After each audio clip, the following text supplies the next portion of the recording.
Thanks, Dave. I will just say that my bike touring experience isn't quite the same as Dave. Uh, Mine involves more shorter tours in Canada, out through the Rocky Mountains.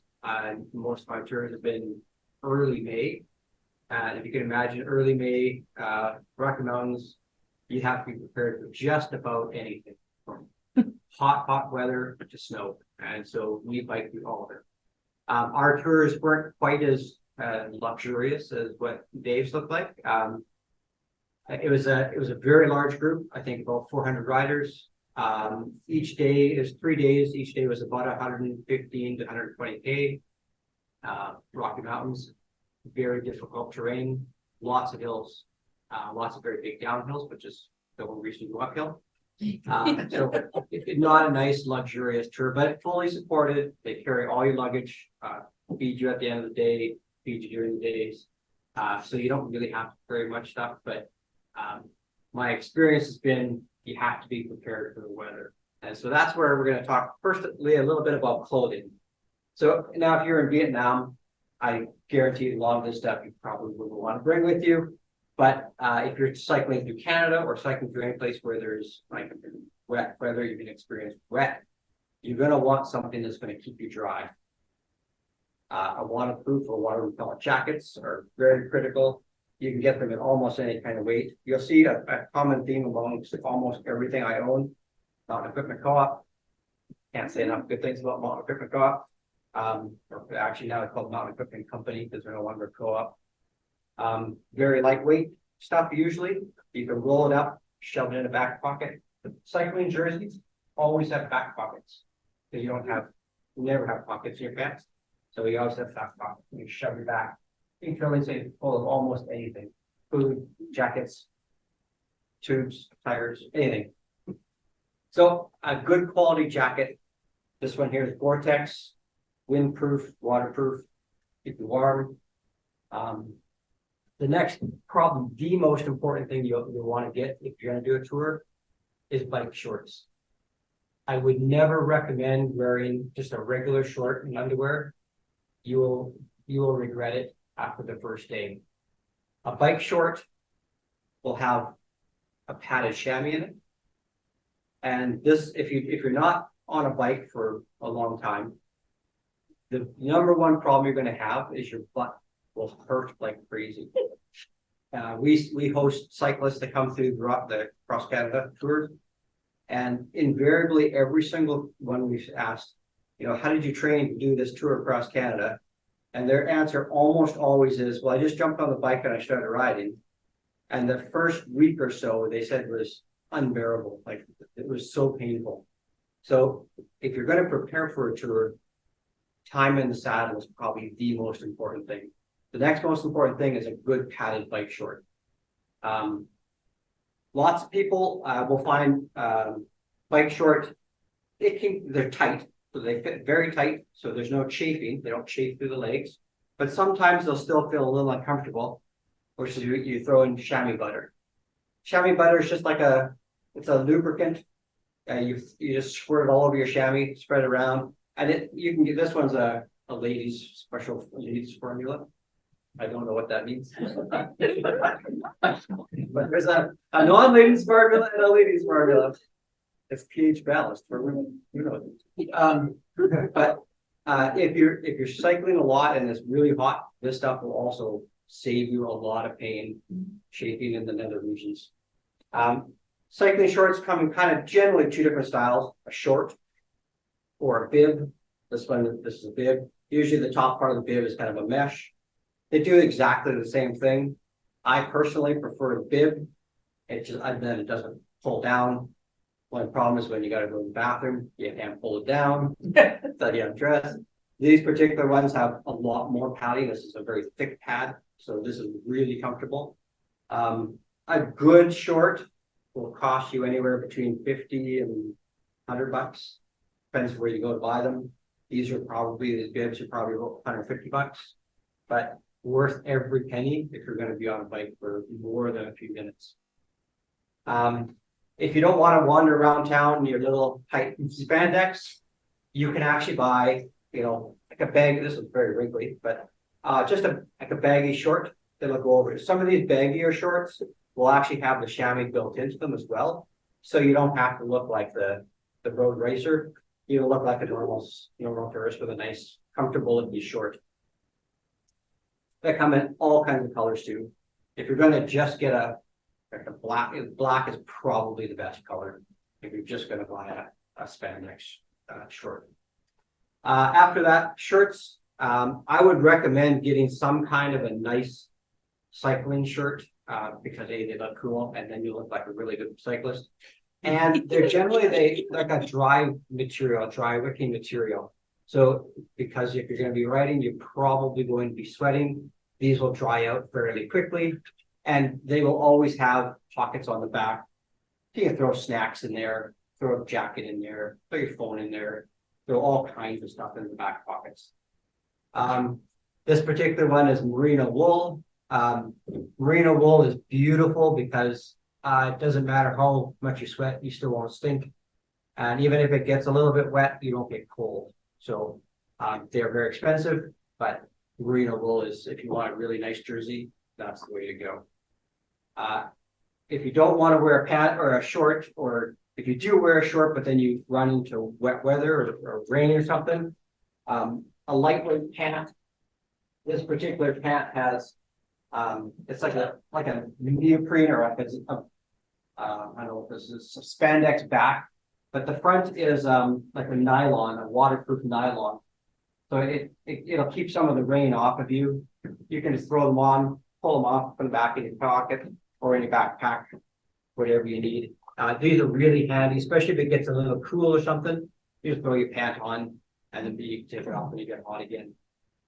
Because I did a lot of riding in the Rockies and it got very cold at times, these are a neoprene boot. They fit right over top of your shoe. I happen to ride with a certain kind of shoe, so they're cut out from my cleats. And on my feet get cold really quickly. These definitely are useful if you know you're going to be riding in colder weather or any kind of cold, wet weather. These are really, really nice to have. In a pinch, garbage bag or a plastic bag works just like a charm too. Neoprene gloves, also a lifesaver if you're riding in the Rocky Mountains in May. Bicycle gloves. Generally, a bike glove, because your weight is on your hands a lot when you're riding. For me, my hands tend to go numb, my fingers go numb, and so I'm always shaking them out. A bike glove will have special padding in the palm. It just absorbs a little bit of the road vibration. It helps your hands not go numb, keeps a little bit of the wind off your hands too. You get really great little suntan marks on there, and if you're biking in the sun too. So a bike glove is definitely a handy thing to have if you're going to do long days in the saddle. Little beanie fits underneath your hat. If it's cold out, that's really thin. This one's, I don't know, Vortex or whatever it is, I'm not sure. But it's plenty warm, even for a cold day of riding, because it fits really nice underneath your helmets. Again, if you're riding in Vietnam or someplace like that, you probably would never need any of this stuff. Helmets, Dave talked a little bit about helmets, so you can bring your own, and I would highly recommend that. There's generally two styles to helmets. There's the road riding helmet, and then this is more of a mountain biking helmet. And the ones we saw in the pictures there seem to be more this style. And generally the difference is how far back they come on the back of the helmet here. And mountain biking helmets generally have a little visor. Some road helmets have visors, but a mountain biking helmet will almost always have a visor, keeps the sun out of your eyes. This is probably more likely the kind of helmet you'll wear, unless you already own a road helmet, and then you probably take one like that. The most important thing, if you're going to get a helmet and don't have one, is to make sure you go someplace where you can get it fitted. Very, very often, I will see people riding around and they got their helmet sitting on their head like this. This won't do anything for you. Your helmet has to sit. Most helmets will have a little adjuster in them that you can tighten up the back. So you should be able to tip your head over and it will come off. It needs to sit so that it's down on your forehead and it's nice and comfortable, not too tight. This is not too tight, not cutting off my circulation, but it cannot be back on your head like that. It has to sit forward, nice and comfortable. And of course the straps strapped up when you're on the bike. If it's not strapped up, as soon as you go over, it'll go that way, it'll go that way. There's a whole bunch of different kinds of helmets that you can get. This one's called MIPS. It's got this special little thing that moves inside there. It's supposed to help when you crash. I haven't crashed, so I can't tell you whether that works or not. This one also has a sensor that somehow connects to my phone. So if I crash, it'll tell my phone that I crashed and my phone will phone somebody. Again, I haven't crashed. I don't know if that actually works. And I don't think it actually is activated. It's probably would have been more important on this helmet when I crash on my mountain bike. Again, a mountain bike helmet works almost exactly the same as this. They just have more protection on the back than a road bike helmet does. Mostly because when you're coming off, you're more likely to be hitting something on the side or the back. You're not necessarily straightforward. Again, it's more of a matter of preference, which one you feel like you like better. But make sure you get it fitted by a professional at a bike shop, and they'll make sure you get a helmet that's going to work really well for you. Don't they say that if you do crash, bump your helmet or something, that you should replace it because it's the integrity squad. Yeah, if you do crash one of these things, yes, you should replace it. You don't keep it going. Yeah. I think that the white one, like as far as visibility, if you're going out to see the scenery, probably you don't want that thing in front of your. Yeah, probably not. I mean, the red one, you don't want that because it's gonna kind of. Yeah, the red one. I mean, it's sitting up high enough that you can definitely see. Like it sits up quite high. Yeah. So, you'll also want to make sure that you can get your sunglasses on. And usually they'll sit above and in front of these straps. Right. But yeah, the visor is just there to just block a little bit of sun. Which, when you're biking through the trees, I'm not sure why the point of that is. The next most important thing we'll keep on is shoes. Now, in most of the pictures we saw, almost everybody was biking in flip-flops or sandals or something like that. I guess that's a personal preference. I would never do it personally, but if you want to bike with like a bicycle shoe, there's kind of two different styles. This is a mountain biking shoe. And the reason it's a mountain biking shoe is just got a little bit of traction on it, a little tread. But mine happen to be clipless shoes. And so they have these little cleats on them. And the cleat just hooks into a pedal. And I'll show you how that works in just one second. So that's a mountain biking shoe. Very, very comfortable. They're not quite as stiff. This one's quite stiff, but when you're walking, you can walk around town in this and you won't hear the little clickety clackety. This is my road biking shoes. They're designed to be very light, very stiff, generally comfortable, but they're built for speed, not comfort, really. The downside to a road shoe is the cleat is almost always exposed. So when I'm walking around, I feel like I'm a tap dancer. So I'm clapping around on my little cleat all the time, which is not a big deal, except it's very obnoxious and not very good if you're just going to wander around town. So two different styles of shoes if you wanted to ride clipless. Clipless means the old style. Remember in the old pedals, they have these big plastic clips that came over and you kind of shove your foot in there and your foot gets stuck and you couldn't get out and then you fall over. That's a clipped pedal. These are called clipless, except you actually do clip in. Show can do this. So basically all you do is stick your toe in there, you stand on the pedal, and you're essentially locked into the pedal. I would not recommend this if you're an inexperienced cyclist or you don't have a lot of time to learn how to use clipless pedals. The beautiful thing about clipless pedals is that when you're pedaling, you're pushing down, but you can actually pull. You get both sides of the pedal stroke. You can pull up because your foot's stuck on here. So now you get to use both of the muscles as you're going. And so now you push, pull, and it's just a little bit easier on the legs. So you're not push. You still do that with a toe clip, you still are doing. Yes, you can do it with a toe But clip. it's, if It's the little- toe clip is. Yeah, it's not quite as solid on the toe clip as it is. The other option is, and this is not a great example, this is a mountain biking pedal, but just a flat pedal, which is what you would typically find on most bikes. And you could ride this, not this particular one. You could ride a flat pedal with any flip flops, sandals, any kind of shoe, not one of these shoes. But and again, if you've done a lot of cycling, you probably have clipless pedals, and you probably have your clipless shoes.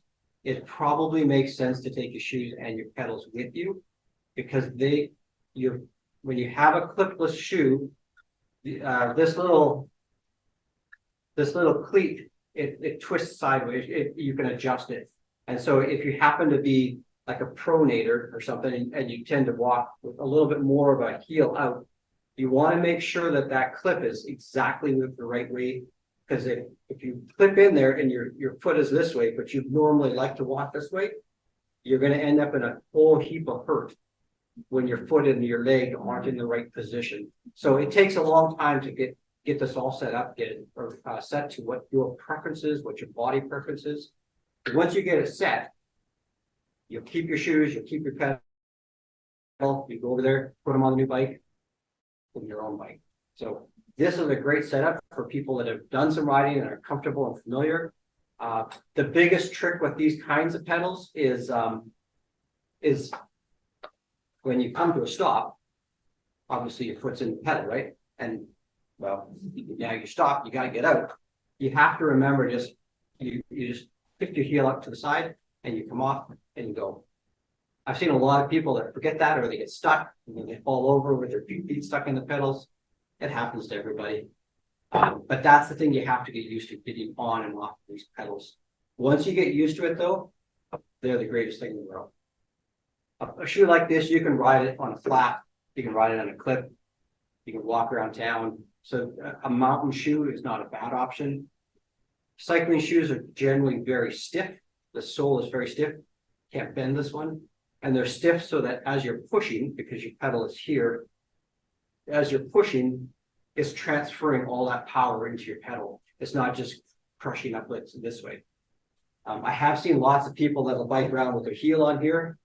Again, I never recommend that. It's very inefficient and it's very hard on your legs. You want the ball of your foot on the pedal. Basically, the ball of your foot is right over top of that pedal axle. That's where you get your power from. So if you're going to go on a tour and you have shoes and pedals, I think it probably makes sense. They're very universal. The threads are very universal. They'll go on any bike. So we talked about clothes, sharing better, very important. Some of the equipment. Well, we talked a little bit about panniers. I don't have any panniers, but panniers are just like bags that hook to a rack on the back or front of your bike, where you can pack stuff in. There's lots of great options for them. Mech sells a whole bunch of them.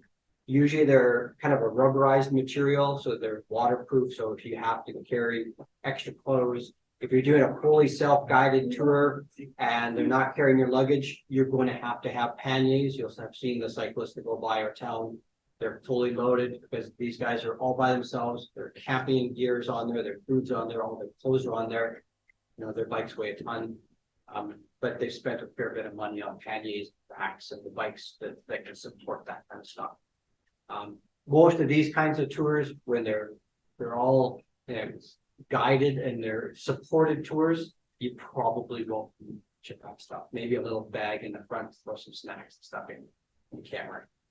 But more importantly, it's probably a backpack, because you're going to want to carry something like a jacket or a purse or a camera or whatever.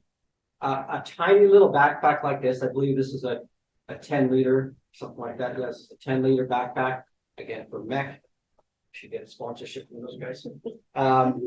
The nice thing about these kinds of packs is they got lots of pockets. They're ventilated on the back, so your back doesn't sweat up in a storm. But they have a hydration option in them. So you fill up the little bag full of water. It goes inside here. The hose comes out through a little hole in the top, hooks to something up here. sure how this looks. This is my waste bag. But essentially, you've got this hose with you, so now you have access to water all day long. It stays relatively cool inside here. It's away from your back, so it's not getting hot. But when you're on a bike, you tend to go through a lot of water, especially in a hot location like Japan or Vietnam. You'd go through a lot of water. This thing holds, does it hold 2 liters of water? That's an awful lot of water. On a really, really hot day, you might fill it up. I don't go through that much water, but you could easily go through this in a full day on a very hot day.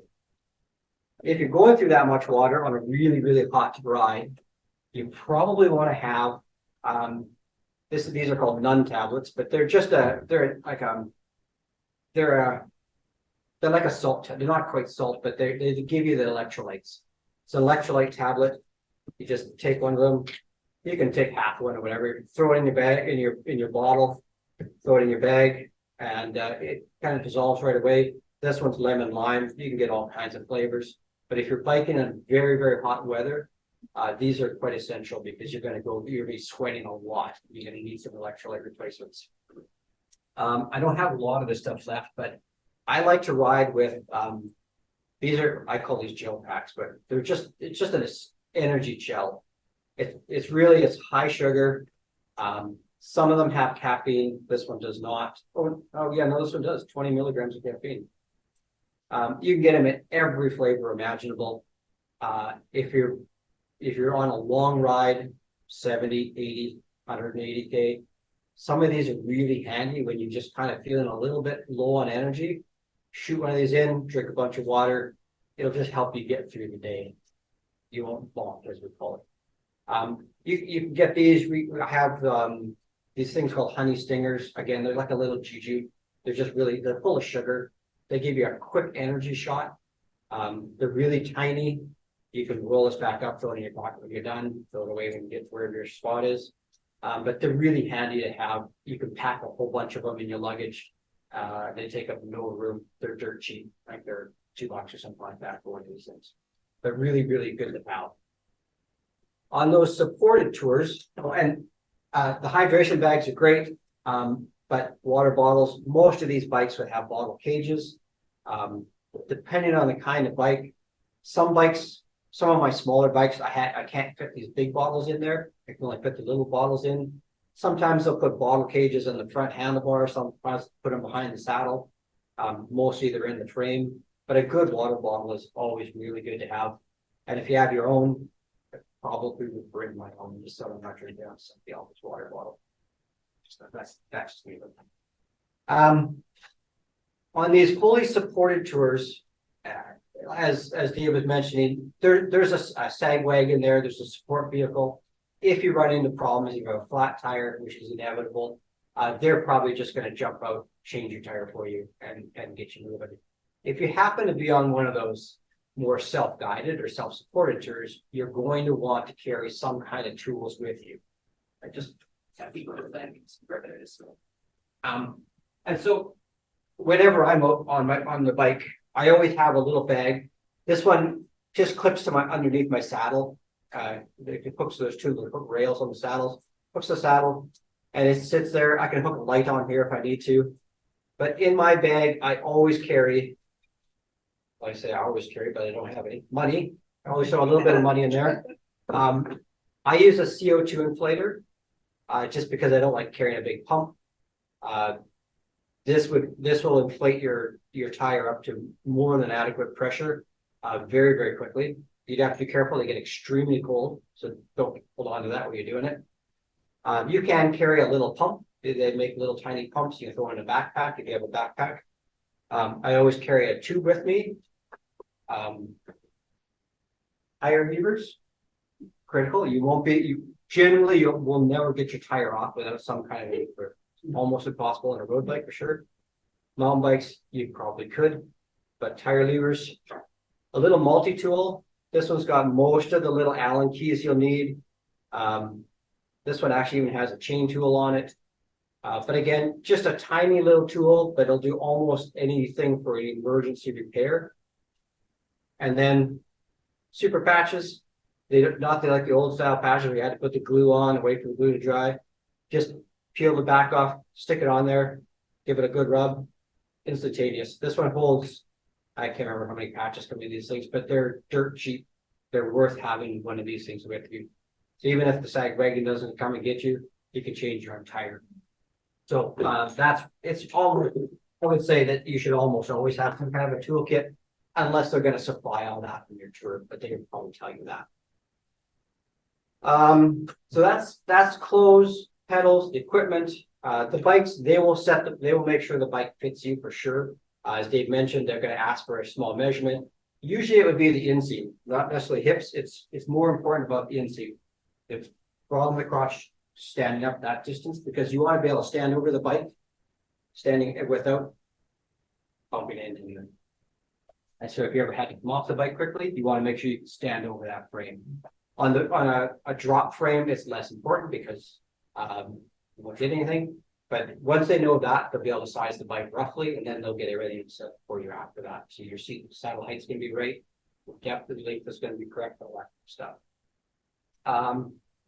Fitness levels for most of these tours, unless you're going to go out and do the Golden Triangle, you know, you don't have to be a crazy ninja fit person. You're going to obviously get fit as you do your riding, but 60, 70K doesn't sound like a lot, but that's probably 4 hours for most people on a bike. That's a long time to be sitting on a bicycle seat, frankly, for most people. And so that's going to be probably the biggest thing for most is getting some time on the bike seat before you do the rides, get your bum in shape. We like to say get the calluses built up, because frankly, that's what's going to hurt. After that, a decent cardio base is going to be good. Just a little bit of leg strength is never a bad thing, but most of these tours they're designed for people that aren't super fit. But definitely time in the saddle, the most important thing, period. And the more you can spend on that saddle, the more fun you're not going to be walking gingerly for the next week on your tour. And that's about it. I don't have a lot more to say. Welcome to look at my equipment. Most should be mostly clean.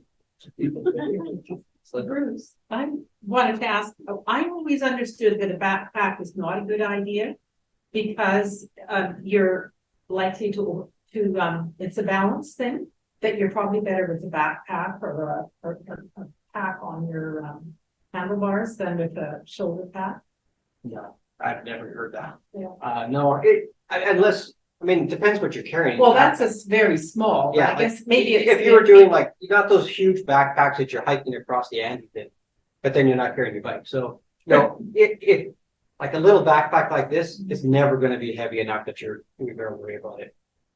The other option to this, if you don't like backpacks, is the little fanny packs. Keeps the weight lower, keeps it off your shoulders. You can still put lots of stuff in there, your tools, your lunch, or whatever. I've never had problems. I always wear a backpack. Sometimes mine loaded up pretty heavy, and it's never ever an issue with weight. Because I'm kind of separate from the bike anyway. So even if I'm moving, the bike can stay wherever it stays. So if I'm standing up, never a big problem. But now I'm also a very small person, so a little extra weight really don't kill me. So helps move it down still.